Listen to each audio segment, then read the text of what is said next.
bueno, para guarecerse antes de que se pusiera más oscuro, o bien salieran otras especies de animales que quisieran predarlos, ¿no? Algún tipo de depredador. Entonces necesitaban saber ese tipo de información. Por ejemplo, el tiempo. Que hablando del tiempo y a propósito, el tiempo es una unidad muy compleja, que de hecho pareciera que nada más existe para los humanos, y no para todos, ¿eh? Hay incluso culturas que ni siquiera tienen en su lenguaje el desarrollo o las combinaciones de los verbos en los tiempos, simplemente están en presente.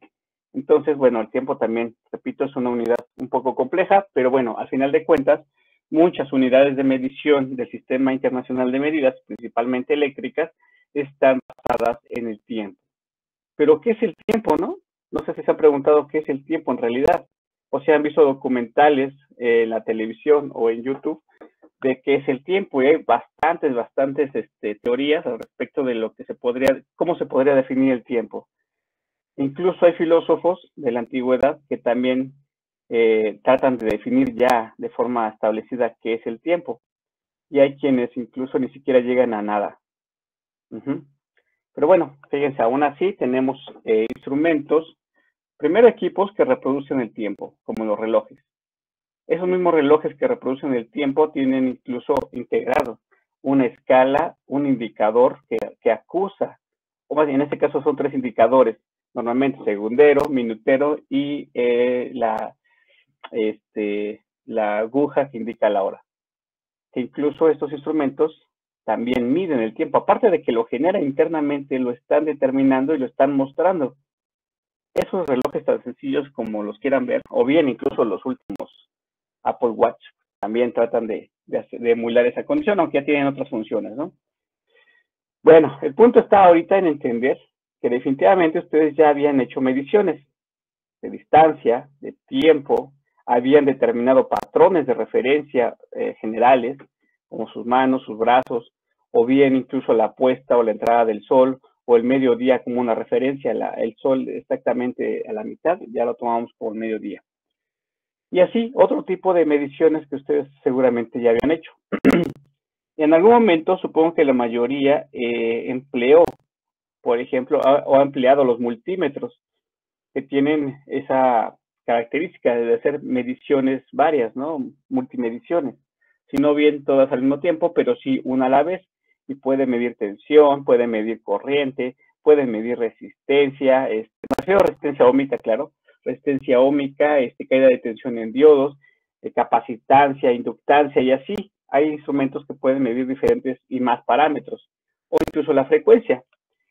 Hablando de parámetros y de nombres, ahorita si ponen atención, estoy hablando de tensión eléctrica y no de corriente, perdón, y no de voltaje. En el caso de la corriente eléctrica, pues eso es corriente eléctrica y no amperaje. En el caso de la resistencia óhmica, pues eso, resistencia óhmica y no ohmiaje.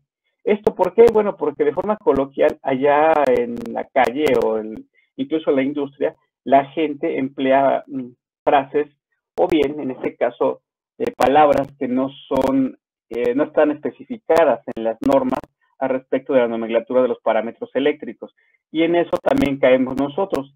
Entonces, bueno, si bien a veces no nos toca como ingenieros, en su caso, cuando ustedes laboren, o si ya están laborando, si bien no les toca la función de estar capacitando a gente, bueno, pues no se van a estar peleando con la gente diciéndole, ¿sabes qué? Es que se dice tensión eléctrica y no voltaje, o se dice corriente eléctrica y no amperaje, o se dice, por ejemplo, peso o cantidad de sustancia, bueno, más bien peso, en lugar de gramaje, que también es otra palabra que hemos escuchado de forma muy general seguramente en la calle. Entonces, también esta clase tiene como esa parte, ¿no? De estandarizar, de que nos estandaricemos en los términos. Y en este caso, al respecto de las unidades de medición que ya mencioné, tensión eléctrica, corriente eléctrica, resistencia óhmica y otras palabras que más adelante vamos a estar comentando. Bien, pues esos multímetros, que seguramente la mayoría ya ha empleado, les permiten hacer esas mediciones de tensiones, de corriente, de resistencia y otros parámetros. Y si están reflexionando con la misma idea que les estoy tratando de inducir, se darán cuenta que estos instrumentos sirven para eso. son dispositivos que permiten, a través de tecnología de punta a veces, o tecnología que sea accesible económicamente, nos permiten con nuestros sentidos propios humanos poder leer la magnitud del instrumento, y el instrumento, con esa tecnología que tenga, puede asignar una magnitud numérica al parámetro que estemos midiendo, ya sea desde una regla de estas de plástico que ocupan para la primaria, hasta, por ejemplo, un telémetro láser. Desde simplemente un foquito que le está indicando, si bien no mide, pero le está indicando que hay tensión, hasta un multímetro de 5 o de 6 cifras, con una resolución, por ejemplo, de 0.0001 volt, supongamos, si fuera de tensión eléctrica, un voltmetro. Ajá. Bien, ahora, como por qué queremos conocer las magnitudes, por qué esta necesidad o esta necedad incluso a veces de conocer magnitudes, pues eso es lo que platicamos hace rato, porque simplemente para satisfacer esa curiosidad, en casos generales, o bien en este nivel de ingeniería, en esta escuela donde estamos estudiando para ingeniería, nos interesa controlar las magnitudes. Pero ¿cómo las vas a controlar? Pues a través de medirlas. Una vez que conoces la magnitud, eso de conoces entre comillas, conoces la magnitud numérica de un parámetro, entonces se podría controlar. ¿Para qué lo quieren controlar? Para administrarlo. ¿Para qué lo quieren administrar? Bueno, pues para tener mejores índices, por ejemplo, de productividad, mejores índices de calidad, mejores índices económicos de ganancia. Y en ese caso, bueno, pues si el objetivo final es la calidad, es la ganancia, es la mejora continua de un producto, hablando incluso de electricidad también, de la generación de energía eléctrica o de la eficiencia de la generación de energía eléctrica, bueno, pues para hacer esa administración de la energía necesitamos controlar parámetros que me permitan tener una tensión, una corriente, una potencia, una frecuencia establecidas dentro de un rango. Ni siquiera se trata de tenerlos exactamente en un valor numérico único, sino más bien dentro de un intervalo o un rango, una banda de control. Mientras se muevan dentro de esa banda de control, pues la calidad de nuestra energía eléctrica generada pues es adecuada. En su casa seguramente entienden que la tensión eléctrica debe estar entre 110 y 130 volts, es decir, 120 más menos 10 volts. Mientras la tensión o la magnitud de esa tensión de corriente alterna esté en ese rango, o bien dicho, en esa banda de control, pues entonces es una energía de calidad, al menos en la tensión. Faltaría la frecuencia, faltaría pensar en la forma de onda de esa tensión, porque actualmente, como sabrán, hay cargas no lineales conectadas, incluso a nivel residencial. Está su computadora, su cargador, su adaptador, el microondas, los últimos refrigeradores incluso traen inversores, las lavadoras que traen inversores, las planchas incluso que traen electrónica de potencia ya para tener un control eficiente de su energía. Todos estos dispositivos deforman la forma general que tiene la señal de tensión y la de corriente, que debería ser senoidal. Y entonces estas deformaciones hacen que el uso de esta energía eléctrica no sea adecuado, o bien que dañen a los propios equipos de su casa, al sistema eléctrico de su casa, que hagan operaciones incorrectas a los interruptores de protección, o incluso dañen los equipos del sistema de distribución de Comisión Federal. Eso pues tiene implicaciones de costos, ¿no? Pero para poder otra vez, repito, en este caso, administrar los costos, necesitamos controlar esa deformación de la forma de onda, la distorsión armónica, y entonces, para eso se requiere medir. Por ejemplo, entre otras condiciones de medición, pues está eso, ¿no? El hecho de querer controlar parámetros.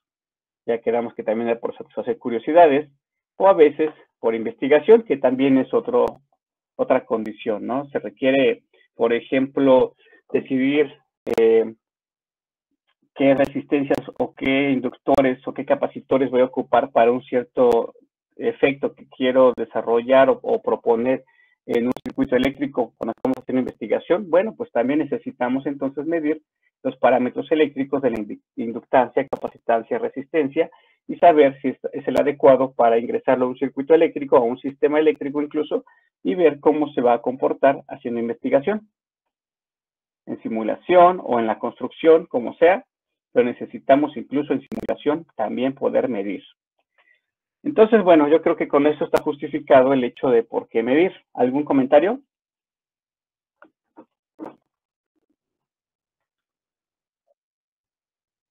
Sí, profe, todo bien. A ver, entonces, un objetivo importante de la asignatura es desarrollar en los alumnos la facultad, desarrollar en los alumnos la facultad al respecto de lo que es, al respecto a las implicaciones de medir. Esta facultad es lo que tenemos en la mente, esta condición que nos permite pensar y reflexionar acerca de la acción, en este caso, de medir.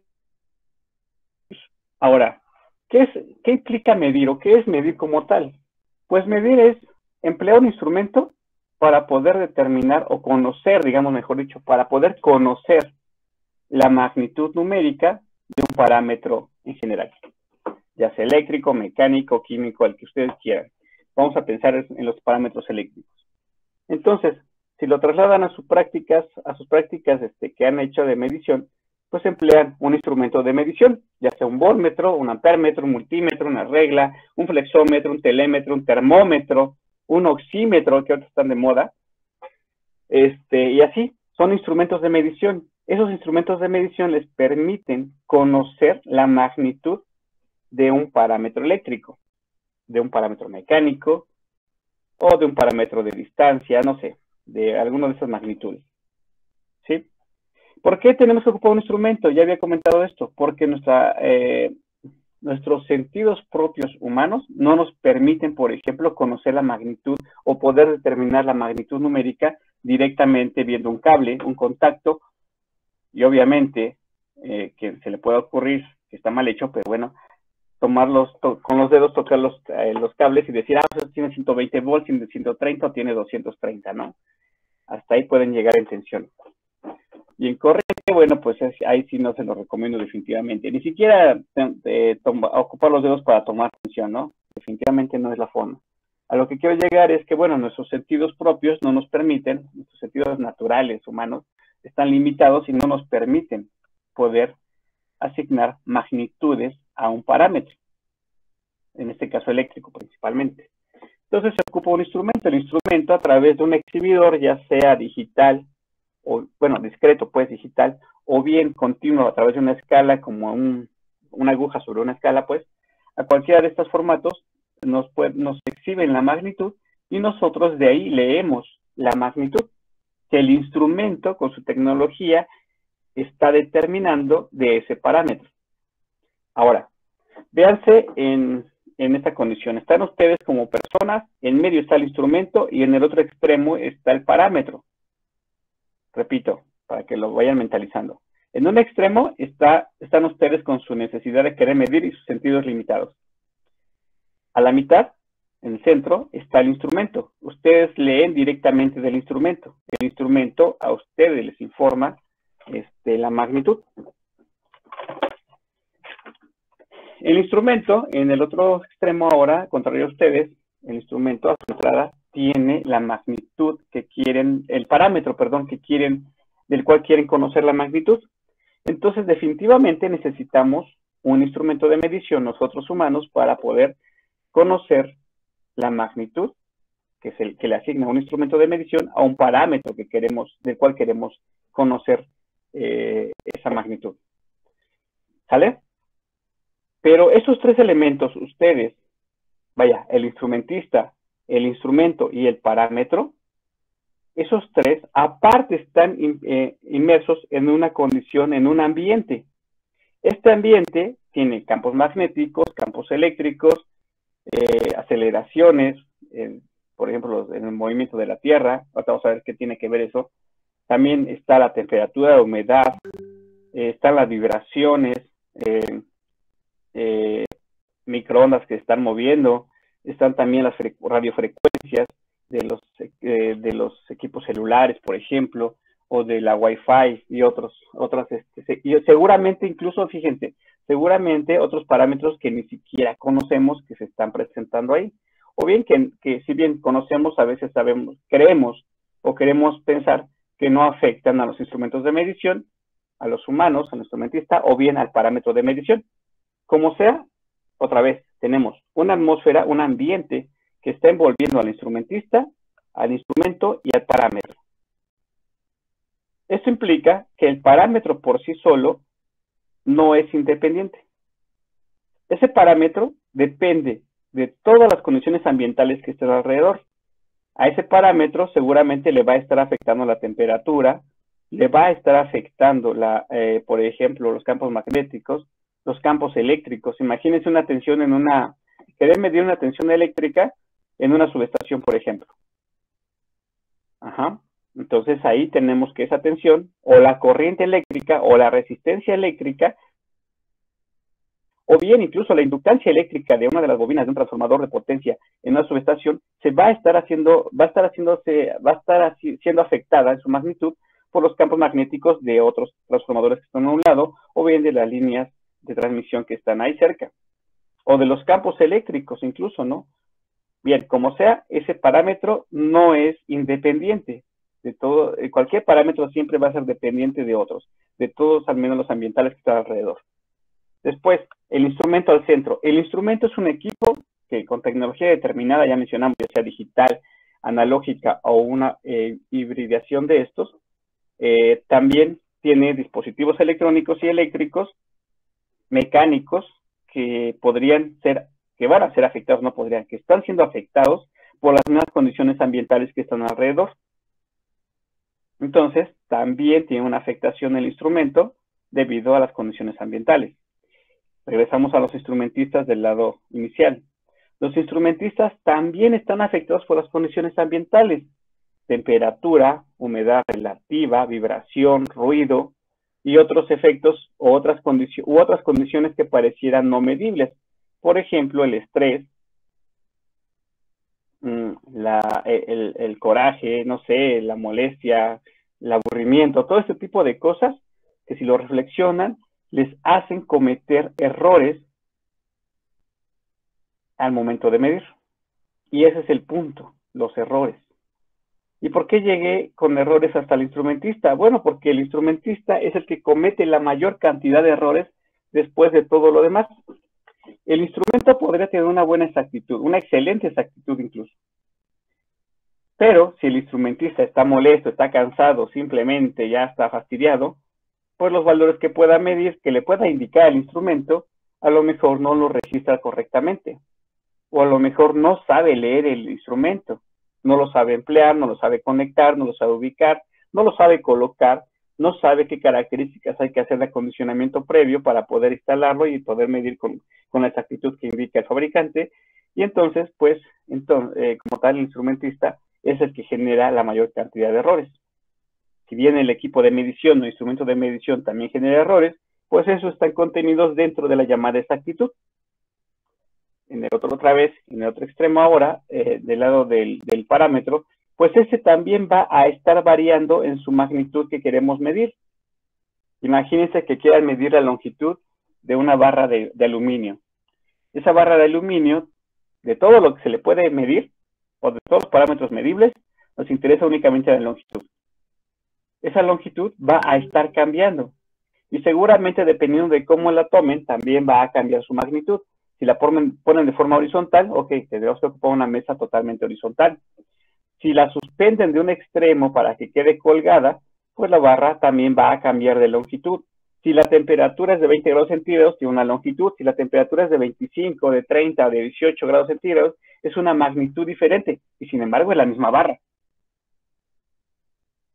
El instrumento que empleen para medirla podría ser desde un flexómetro, una cinta métrica, pues, una regla de estas de plástico, una regla de madera, una regla de aluminio puede ser, o podría ser, por ejemplo, un telémetro o un dispositivo láser para poder determinar su magnitud.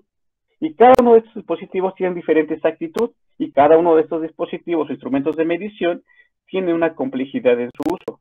Cada dispositivo de estos instrumentos de medición también requieren una capacitación previa para poderlos usar. Pero sobre todo, cada instrumento de medición también es afectado de alguna u otra manera por las condiciones ambientales. Entonces, lo que quieren medir de por sí ya está cambiando. El instrumento también está cambiando. Y el instrumentista, pues ya platicamos, definitivamente siempre está cambiando, puesto que es un humano. ¿Qué se requiere establecer entonces para tener controlados estos cambios, o al menos considerarlos? Pues se requieren armar protocolos de medición. Esos protocolos de medición indican qué se debe de hacer, cómo se debe de hacer, en dónde se debe de hacer, en qué condiciones se debe de hacer, las mediciones me refiero, e incluso qué documentación se requiere para poder hacer las mediciones. Esta documentación me refiero, por ejemplo, al hecho de certificar los laboratorios, al hecho de certificar a los instrumentos de medición, pero sobre todo al hecho de tener certificación de los instrumentistas. Todo esto nunca va a evitar los errores de medición. Todo esto nunca me va a permitir, escúchenlo bien, jamás me va a permitir conocer el valor real, llamémosle real o bien verdadero, de la magnitud del parámetro que quiero conocer. Todo lo que estoy haciendo es tener un poco más de control sobre los errores, para que entonces el resultado final pues contenga la mínima cantidad de errores, o bien la magnitud de error que sea adecuada al propósito que busco para medir. Es decir, no es lo mismo medir un carpintero que quiera medir tablas de madera para crear una mesa a alguien que quiera medir piezas mecánicas para el motor de un avión. En ambos casos se tienen necesidades diferentes. En el caso del carpintero, medio centímetro más o menos no le afecta. Y ocupará instrumentos de medición con exactitudes que le permitan hacer cometer ese tipo de errores de más, menos, medio centímetro. Pero por ejemplo, para el caso de quien instala o diseña o fabrica piezas de un avión, del motor de un avión, pues definitivamente medio centímetro, pues una infinidad. A lo mejor ahí hablamos de micras o de milímetros, ¿no? Tal vez fracciones de milímetros para poder establecer eso como tolerancia, y seguramente deberá ocupar instrumentos que le permitan trabajar con esas actitudes de más menos, por ejemplo, fracción de milímetros, ¿vale? Esos son los propósitos. Fíjense que para cada propósito existe un instrumento, para cada propósito hay protocolos, para cada propósito tenemos diferentes condiciones de control de los errores. Ahora bien, bueno, hasta ahí. ¿Alguna pregunta? Comentario. Prefiero comentarios, porque preguntas que no van a hacer, pero comentarios sí tienen que hacer.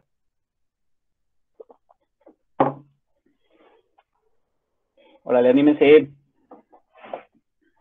No me digan que nunca habían medido.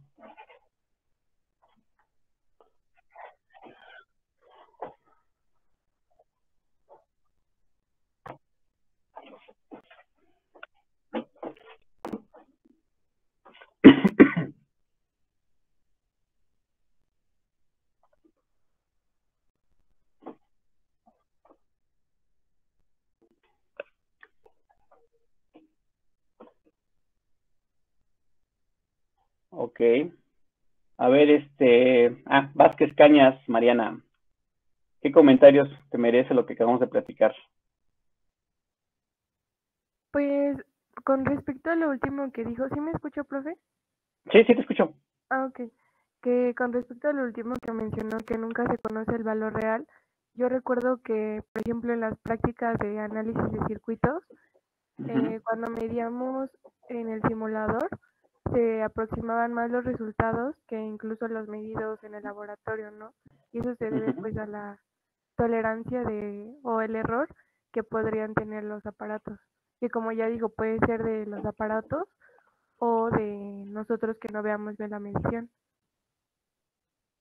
Ok. Es desde la magnitud que estás midiendo que se ve afectada las resistencias de un circuito eléctrico físico, están siendo modificadas por las condiciones ambientales, principalmente temperatura. En un simulador, pues la resistencia es un valor numérico que está implícito, ¿no? Que hay simuladores que te permiten incluso modificar o decirle que tenga cuidado con las magnitudes. Híjoles, permítanme, tomar una llamada. Permítanme, por favor.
Perdón, ya estoy aquí otra vez. Entonces, comentábamos al respecto de que incluso, más bien, en el simulador te permite a veces tomar condiciones ambientales para decirle que tome esto para generar cambios o variabilidad en las resistencias y otros elementos de los circuitos simulados. En la realidad, pues obviamente no es opcional, eso existe ya. Los instrumentos también se modifican y entonces también se ven modificados por las condiciones ambientales. En cambio, en el simulador, pues es un algoritmo matemático que pues nunca tiene cambios, simplemente está en función de los parámetros eléctricos, numéricos que están establecidos en el propio simulador.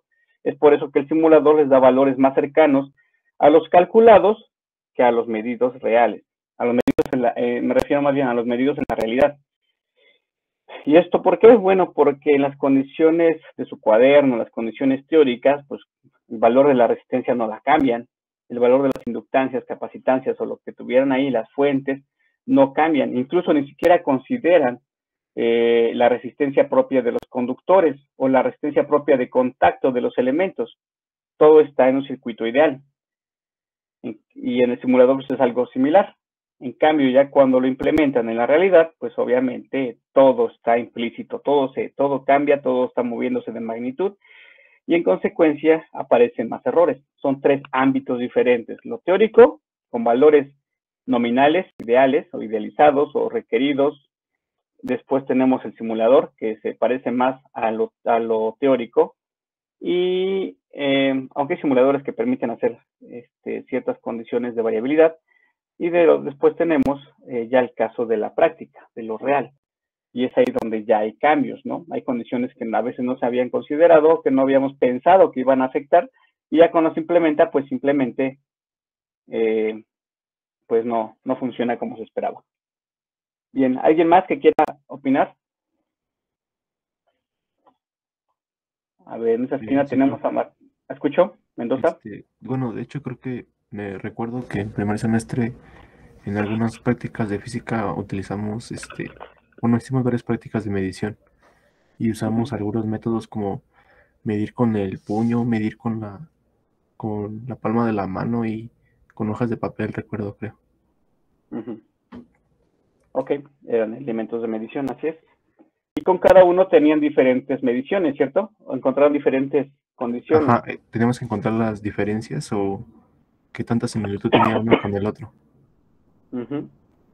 Sí, estaban ocupando diferentes instrumentos para un mismo propósito y se daban cuenta que, aunque era un mismo propósito o un mismo elemento que querían conocer de magnitud, al usar diferentes instrumentos o referencias en este caso, encontraron magnitudes también diferentes, ¿no?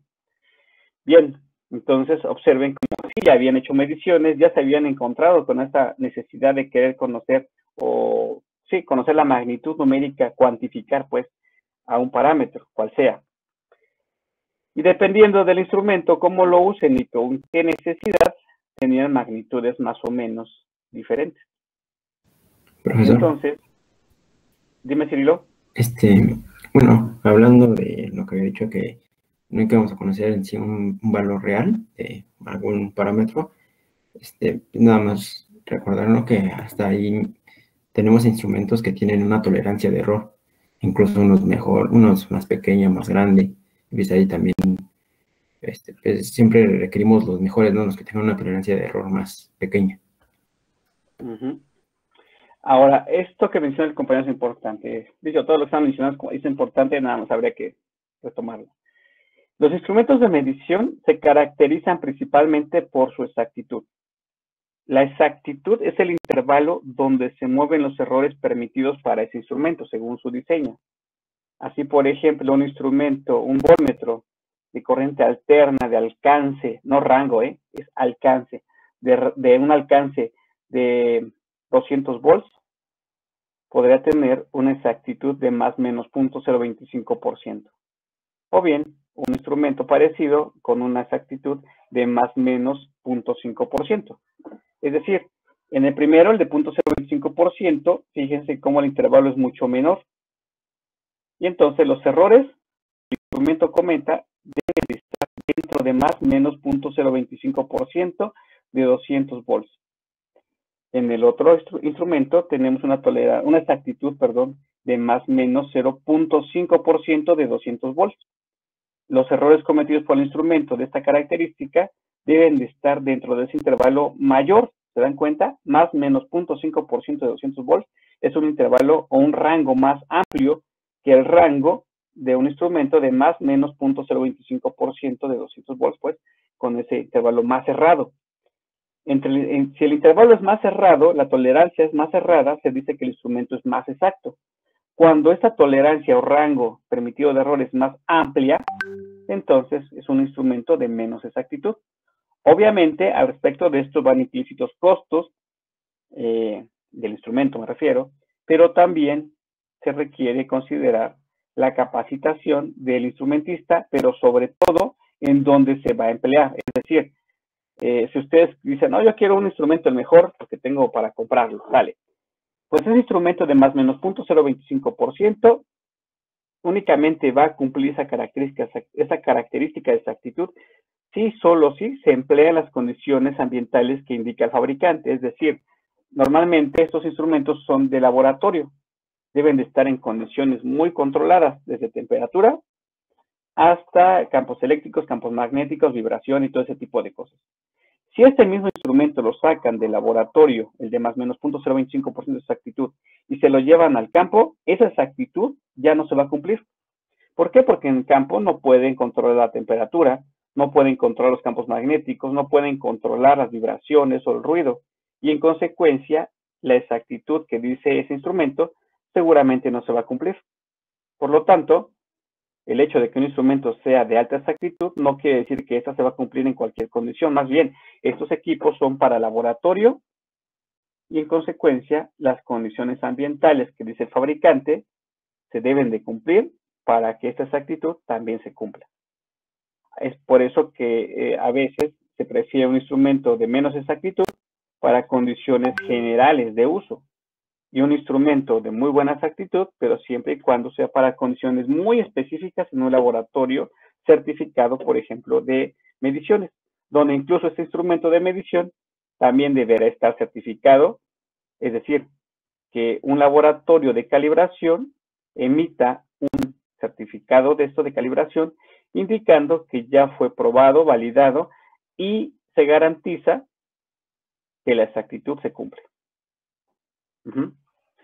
Entonces, también eso va a estar dentro de los procesos de medición. Entonces, ya estamos en esta idea, espero, la mayoría, espero que sí sea, de entender que la magnitud de un parámetro en general se determina empleando instrumentos. Se conoce a través de instrumentos de medición. Los instrumentos de medición son equipos que con cierta tecnología estos equipos determinan la magnitud numérica de un parámetro. Con esa tecnología la determinan y con una tecnología también establecida en el instrumento de medición la acusan esa magnitud, la muestran, la despliegan, la exhiben, como quieran llamarle, en un tipo de exhibidor, ya sea numérico, en una pantalla, en un archivo digital, a través de una aguja sobre una escala, unas de luz sobre una escala, no sé, de alguna forma nos acusan la magnitud. El instrumentista, principalmente con su visión, su sentido de vista, pues, puede ver la magnitud en el exhibidor y entonces el instrumentista interpreta esa magnitud y es en el instrumentista donde ya recae todo lo demás, porque si está tratando de leer números, o más bien si está tratando de leer de una escala, en una escala la posición de una aguja, el instrumentista con su habilidad y todo lo que tenga de experiencia va a poder determinar si la aguja está sobre una división, a la mitad de la división, en un cuarto de la división o en qué posición está la aguja entre divisiones para poder interpolar entonces una magnitud numérica y poderla asignar. Si es un instrumento digital, bueno, pues entonces tendría que leer todos los dígitos que vienen ahí, ya sean 3, 4, 5 o 6 cifras a veces, y con esas cifras registrarlas para poder hacer después los cálculos o lo que se deba de hacer con los valores numéricos medidos. Pero hay veces que también el último dígito de estos instrumentos está moviéndose. Entonces el instrumentista deberá también interpretar o interpolar cuál valor debe de registrar. Definitivamente siempre se tienen que registrar todas las cifras, pero ¿cuál voy a registrar si las últimas o la última están variantes? Bueno, pues entonces también el instrumentista con su experiencia debe de poder determinar esto. Bien, todo esto permite tener control sobre los errores. Así entonces los errores siempre se van a estar cometiendo, aunque el instrumento esté calibrado, aunque estén dentro de un laboratorio certificado que tenga controladas muchos parámetros, aunque el instrumentista esté certificado, aún así el error se va a estar cometiendo. Siempre va a haber una magnitud de error. Y lo otro nunca nos va a poder constar si no existió el error. Ahora, la acción de medir implica, repito, para no perderlo, emplear un instrumento de medición para observar una magnitud numérica de un parámetro cualquiera. Eso es medir. El instrumento internamente, a través de su tecnología, hace comparaciones. En realidad, si vamos a algo más específico, medir es comparar. Para poder medir necesitamos una referencia. Esa referencia nos permite comparar a través de unidades de medición, de magnitudes de medición, y entonces poder asignar una magnitud numérica a un parámetro cualquiera. El problema es que hay parámetros que no podemos medir, no podemos detectar directamente a través de nuestros sentidos, y por eso ocupamos un voltmetro, por ejemplo. Pero bueno, como sea, fíjense que sigue siendo la misma condición. Medir es comparar para poder asignar una magnitud numérica a ese parámetro de interés. En este proceso de medir van a existir errores. Estos errores pueden tener diferentes fuentes, desde que el instrumento esté dañado o no esté bien empleado, desde el hecho, incluso el hecho natural de que el parámetro por sí solo no es independiente y entonces está cambiando. Y hasta ahí todavía es más o menos controlable y entendible. Pero ¿qué pasa con la condición humana? Ahí existen también errores.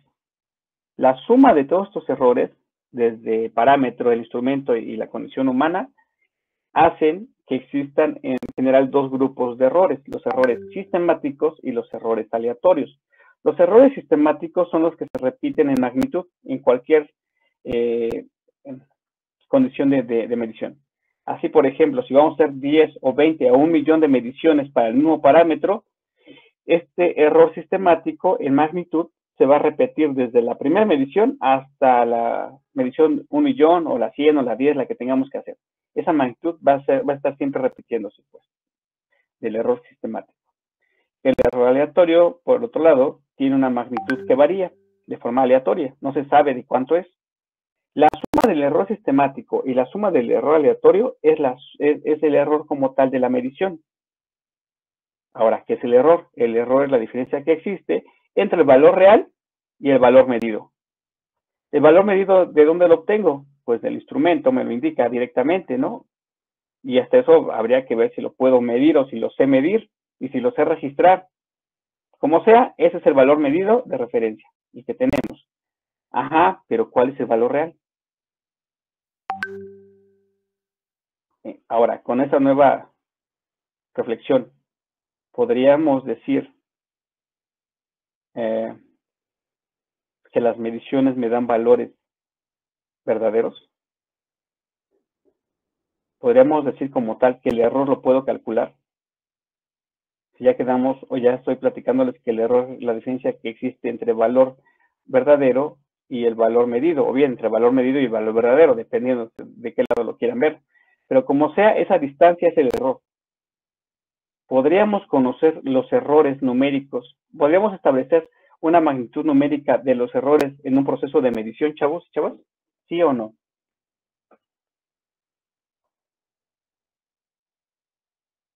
A ver, dime cómo. Yo pienso.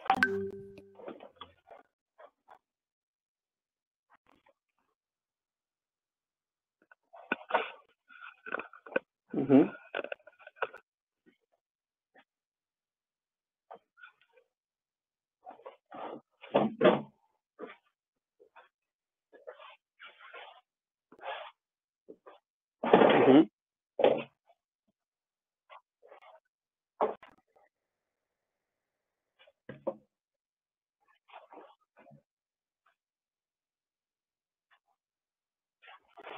Ok, a ver, entonces vamos a ver, vamos con calma. A ver, entiendan primero, el error es la diferencia que existe entre el valor propuesto, el valor medido, el valor nominal, el que ustedes quieran, pero con respecto al valor verdadero o real del parámetro. Esto es el error. Repito otra vez, la diferencia que existe, la diferencia numérica que existe entre el valor medido, por ejemplo, con respecto al valor verdadero o real. Ya quedamos que hay varias maneras de conocer el valor medido, nominal o el que ustedes gusten. Pero bueno, ahora, ¿cuál es el valor verdadero o real del parámetro? Porque lo necesitamos para poder conocer el error. Y el valor real. Lo que dice Edgar es que él ha hecho mediciones comparativas. Y entonces, por ejemplo, el promedio lo toma como un valor verdadero, es lo que entendí de Edgar. Y ya lo compara con respecto a las mediciones y entonces pareciera que eso es el valor del error. Pero fíjense que seguimos perdidos puesto que no tenemos el valor verdadero o real. ¿Cierto, Mendoza?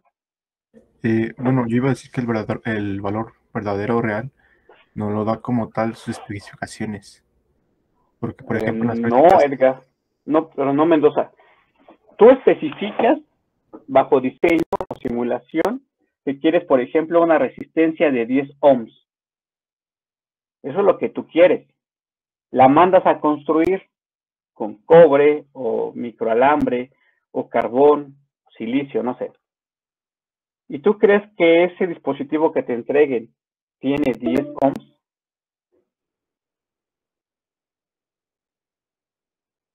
A lo mejor lo midió en el laboratorio y lo quisieron caracterizar.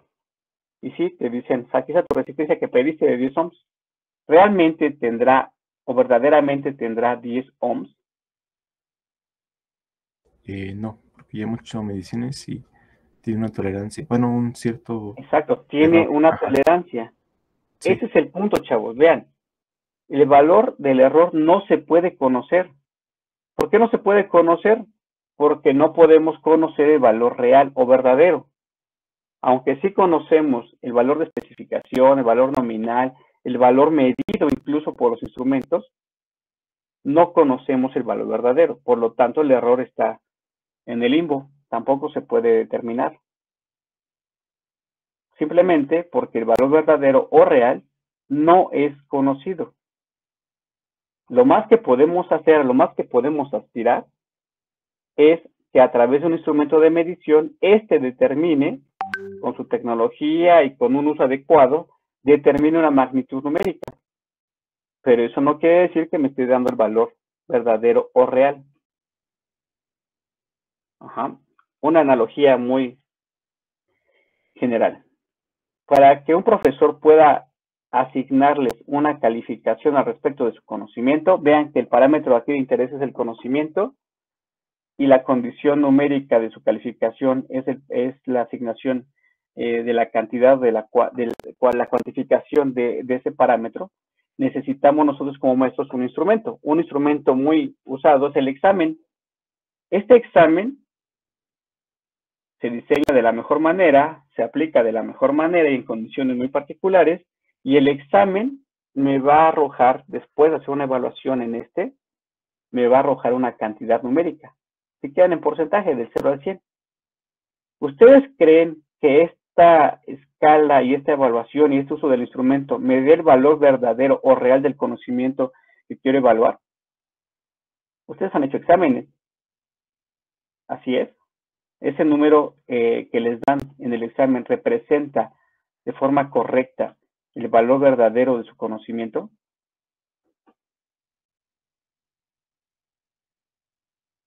Chavos y chavas. No siempre, a veces hay pues pequeñas diferencias. Por ejemplo, que si un alumno copia en el examen, pues entonces su calificación que tendrá ya no tendrá relevancia, ya no tendría ahora sí que la medición que se busca tener. Ok, esa es una forma de observar las condiciones ambientales. Si está copiando porque hay cerca alumnos, bueno, pues va a ocupar esa oportunidad y seguramente va a poder copiar y entonces ya no tiene objetividad del examen, ¿no? Supongamos que no copie, aún así, que no pueda copiar y que nada más esté dentro de lo que él está conociendo. Aún así, vean que no hay forma de conocer la condición verdadera de este conocimiento. Eso, algo similar, algo análogo, sucede con los instrumentos de medición y el proceso de medir. Entonces, por favor, quédense con ese cuestionamiento y traten de reflexionarlo. Si es posible conocer el error, puesto que no conocemos el valor verdadero de esa magnitud numérica de un parámetro. Lo más que podemos conocer, a lo más que podemos aspirar, es en un momento, en un instante de tiempo, observar la magnitud en un instrumento de medición. Y seguramente si vuelven a hacer la medición, esta va a ser diferente. Y entonces ahí está otra pregunta. ¿Cuántas mediciones debo de hacer del mismo parámetro, en las mismas condiciones ambientales, con el mismo instrumento, con el mismo objetivo, para conocer el valor más adecuado? ¿Cuántas mediciones debería de hacer? ¿1, 2, 10, 100, 1.000.000? ¿Cuántas? Porque además debe de ser práctico, si no, imagínense, 1.000.000 de lecturas de todo, pues, ¿cuándo, no? Ahora, ¿por qué debo de hacer bastantes mediciones o por qué tengo que hacer solamente 10 o 5 o 200? Bueno, porque también dependiendo de esa cantidad de mediciones tendría una variabilidad y podría establecer al menos un intervalo de magnitud numérica donde se mueva el error aleatorio y también conocer el error sistemático. Recuerden que el error aleatorio más el error sistemático es el error en un proceso de medición. El error sistemático normalmente está establecido por el instrumento de medición y el error aleatorio lo define todo lo demás. Desde el hecho natural de que la magnitud del parámetro de interés cambia hasta el hecho natural de que el instrumentista, pues al ser humano, también cambia. Entonces, definitivamente, los errores sistemáticos y aleatorios van a estar presentes siempre en un proceso de medición, en una sola medición o en 1.000.000 de mediciones que quieran hacer. Y el problema está en que esta magnitud es variable, puesto que el error aleatorio permite o genera esta variabilidad en la magnitud numérica del error. Por lo tanto, no hay forma de establecer un valor fijo, correcto o verdadero del error para poder entonces determinar el valor real ahora. O bien al revés, no hay forma de conocer el valor real. ¿Sale? Todavía no tengo comunicación con, más bien, no los han matriculado en el Moodle, pero les voy a enviar ahorita a su compañero por WhatsApp el archivo del capítulo 1 para que por favor lean las primeras 10 páginas de este documento y comentemos al respecto de este documento, de las primeras 10 páginas, con lo que comentamos ahorita o acabamos de tomar ahorita de plática para la siguiente clase. ¿Estamos de acuerdo? Si para la siguiente clase ya tengo establecido el Teams, entonces nos vemos en Teams. De lo contrario, les estaré avisando con su compañero de comunicación para que nos sigamos viendo en Meet. ¿Ok? Sí, profe. Sí, profe. Sí, profe. Sí, profe, está bien. Entonces, ahorita la tarea que les dejo es reflexionar sobre lo que comentamos y un punto importante. Otra pregunta importante de reflexión. ¿Se podrá desarrollar tecnología sin medir? ¿Podremos prescindir de esta acción de medir, puesto que ni siquiera podemos, bueno, se trata de entender que ni siquiera podemos aspirar a conocer el valor verdadero o real de un parámetro? Reflexiónenlo y lo platicamos en la siguiente clase, por favor. Bueno, chavos y chavas, pues nos estamos saludando en la siguiente clase. ¿Sale? Sí, profe, gracias. Sí, nos vemos, gracias. Luego, profe.